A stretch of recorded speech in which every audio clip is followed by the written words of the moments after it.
give you another really fun example. So there's this guy out there, and he was building a game.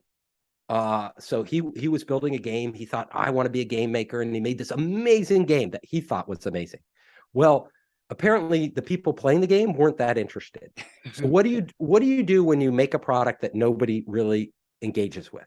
You start adding features. So you don't want to give up. Like, you don't want to say this product doesn't work, which is almost always the case. You just keep adding more features. So he added these features. He added this like photo sharing feature on his game. And he found out that of the players that came to the game, the ones who stuck around were actually spending more time with this photo sharing feature than they were playing his actual game. He got the idea because he's smart. Oh, let's break off this photo sharing thing and launch it as a new site. That became Flickr, the first social photo sharing site in the world. What I had in my head. That's what I had in my head. Yeah, and it wasn't his idea.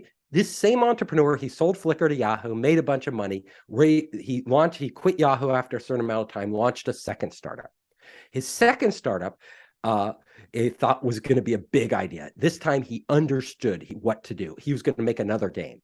He was going to make a really amazing game. He raised millions and millions of dollars. He could do it right now. He would show the world that he was a great game designer. So he made this amazing game of what he thought. Again, the users came. They didn't care. His game was dying. He had all this investors' money. He started to feel pressure, and he's like, what did I do last time? Last time I looked at something that was working in my system, and then I came up with like where I should actually go. This is why don't worry about your idea, right? Just get started on something. He's scrambling around, and he looks at his engineers. They had hacked ICQ, this instant messaging software, to allow them to communicate internally within their company better and coordinate and collaborate better through instant messaging. Which company was this? Okay. Is it B2B or is it like B2C? B2B. Slack. Yes, exactly. You got it. So you're nailing these. So basically, what he did was he broke that piece off. He said, my engineers have hacked something together. What if we could make it a product? It seems to be really useful for my engineers. I bet other companies would like it. He broke it off, called it Slack, put it out there, and boom, became a decacorn.